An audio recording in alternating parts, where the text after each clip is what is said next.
जीव हमारी जाति है, मानव धर्म हमारा। हिंदू मुस्लिम सिख ईसाई धर्म नहीं कोई न्यारा।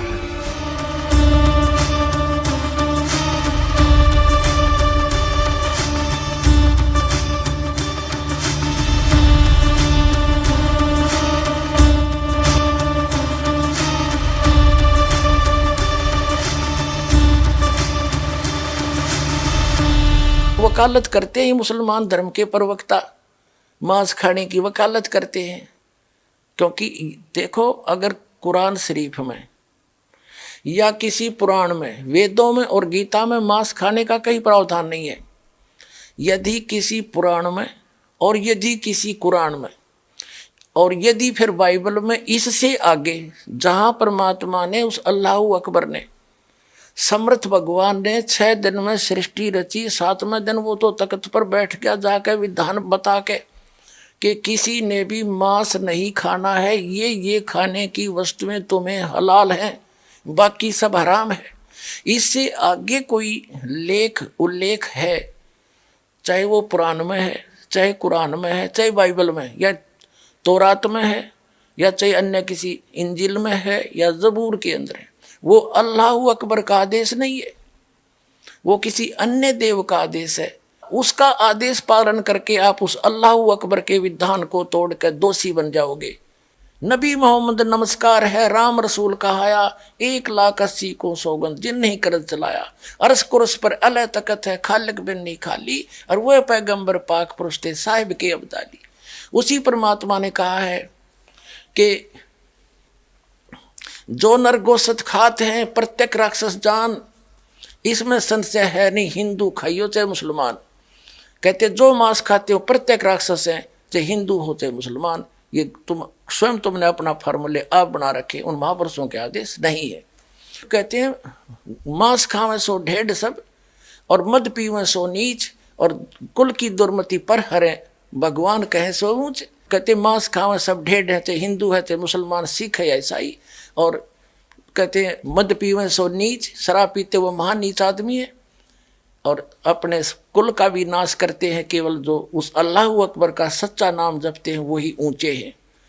समझदार को संकेत बहुत होता। अब आप जी को दिखाया है परमात्मा नर आकार है, 6 शरीर है, 6 दिन में सृष्टि रची, और परमात्मा ने 6ठे दिन मनुष्य को अपने जैसा, अपने अनुरूप, अपने शरीर जैसा, अपनी सूरत जैसा उत्पन्न किया, नर और नारी करके उनकी उत्पत्ति की, और उनको खाने के लिए आदेश दे दिया।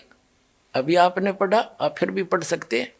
और आगे फिर वो क्या कहता है देखो, और परमेश्वर ने कहा, नर और नारी करके उनकी सृष्टि की, और परमेश्वर ने उनको आशीष दी, उनसे कहा फूलो फलो और पृथ्वी पर भर जाओ, और उसको अपने वश में कर लो, और समुद्र की मछलियों तथा आकाश के पक्षियों और पृथ्वी पर रेंगने वाले जंतुओं पर अधिकार रखो। यानी उनसे, जैसे इंसान ने शेर तक को भी काबू कर लिया, हाथियों को भी बांध लिया, तो इस ऐसे कंट्रोल करने के लिए कहा उन्होंने। आगे देखो, फिर परमेश्वर ने उनसे कहा, यानी मनुष्यों को भी, फिर परमेश्वर ने उनसे कहा कि सुनो, जितने बीज वाले छोटे छोटे पेड़, ये मनुष्यों के लिए आदेश है, सारी पृथ्वी के ऊपर हैं, और जितने वृक्षों में बीज वाले फल हैं, वे सब मैंने तुमको दिए तुम्हारे भोजन के लिए।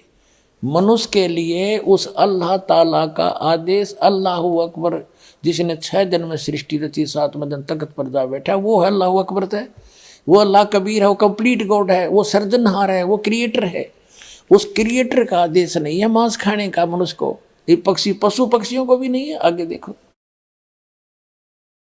तुम्हारे भोजन के लिए, ये तो मनुष्यों के लिए। आगे देखो, यहाँ आगे हम, और जितने पृथ्वी के पशु और आकाश के पक्षी और पृथ्वी पर रेंगने वाले जंतु हैं, जिनमें जीवन का प्राण है, उन सब के खाने के लिए मैंने सब हरे हरे छोटे पेड़ दिए, और वैसा ही हो गया, यानी घास फूस से। और तब परमेश्वर ने जो कुछ बनाया था वो देखा, तो क्या देखा, वह बहुत अच्छा है। तथा सांझ हुई फिर भोर हुआ, इस प्रकार ये 6वां दिन हो गया। अब 7वां दिन यूं आकाश और पृथ्वी और उनकी सारी सेना का बनाना समाप्त हो गया। और परमेश्वर ने अपना काम जिसे वह करता था 7वें दिन समाप्त किया, और उसने अपने किए हुए सारे काम से 7वें दिन विश्राम किया। और परमेश्वर ने 7वें दिन को आशीष दी और पवित्र ठहराया, क्योंकि उसमें उसने सृष्टि की रचना के अपने सारे काम से विश्राम लिया। ठीक, अपने आत्माओं,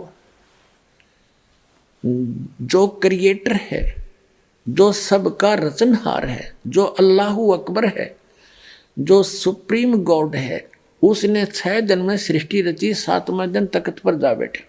उसी के विषय में कुरान शरीफ में स्पष्ट किया है कि ये वही है। कुरान शरीफ का ज्ञानदाता कह रहा है ये वही अल्लाहू अकबर है जिसने 6 दिन में सृष्टि रची, 7वें दिन तख्त पर जा बैठा। उसकी खबर किसी बाखबर से पूछ लो, वो तो 7वें दिन सारी रचना रच के चला गया। उसके बाद इस काल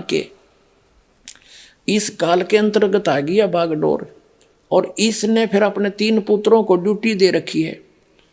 इस काल भगवान ने भी अपने 3 पुत्रों को, ब्रह्मा विष्णु महेश को ड्यूटी दे रखी आंखें संभालन की, तो वो आगे ही बागडोर संभाल ली।